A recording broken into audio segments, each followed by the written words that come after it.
মায়ের প্লেট নিয়ে কি করবা? এই যে মানে ঘরের ভিতরে এই গাছটা রাখবো তো, তাই জল দিলে যাতে নিচে যাতে না পড়ে না আসে, আচ্ছা সেই জন্য মানে এই মানে প্লেটটা রেখেছি।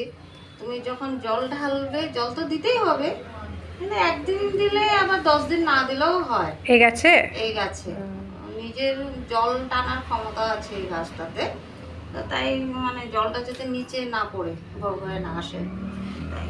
আর এই গাছটা ঘরে রাখতে হয়, ঘরে রাখলে অক্সিজেন ছাড়ে গাছের থেকে, রোগ ব্যাধি থেকে অনেক ত্রাণ পাওয়া যায় আর কি। তো এগুলো কি করবা? এই যে এগুলো যে গাছগুলো যে আবার লত হয়েছে, এগুলি তুমি যদি এখন তোমার যদি এখন যদি গাছটা যদি লেগেতে ইচ্ছা, এখন এখান থেকে তুমি ছিঁড়ে ছিঁড়ে তুমি অন্য কোথাও তুমি সেট করতে পারবে এই গাছটা। দেখি।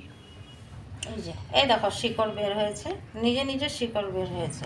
ও মানে এটা শুধু ওই টাপে লাগিয়ে দিলেই হবে? হ্যাঁ, এখন তুমি যদি লাগাতে চাও যে এখানে আমি এই গাছগুলি রাখবো না, অন্য টাপে রাখবো, এই গাছগুলি এখান থেকে ভেঙে ভেঙে তুমি অন্য টাপে রাখতে পারো। তো এটা এইভাবে সুন্দর করে এরকম ঝুলিয়ে ঝুলিয়ে রাখা যায় না একটু কোনো ডিজাইন দিয়ে?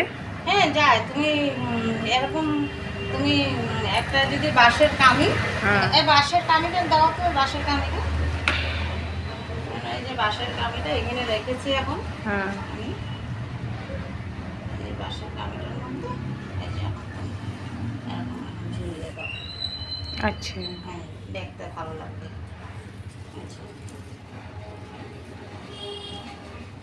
ফুলের মতো হয়ে থাকবে মানে? সুন্দর লাগবে, অনেক সুন্দর লাগবে দেখতে। মানে নিচে একটা ঝুলছে, উপর দিয়ে আর একটা ঝুলছে, এই যে দেখতে সুন্দর লাগে। এটা ভেঙে গেল।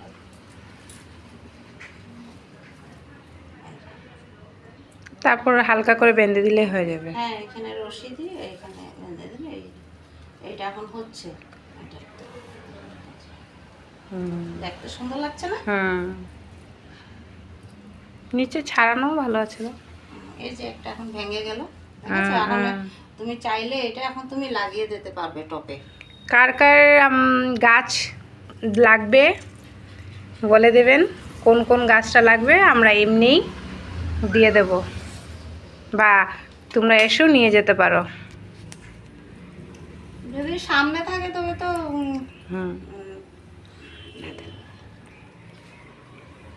রাধে কৃষ্ণ।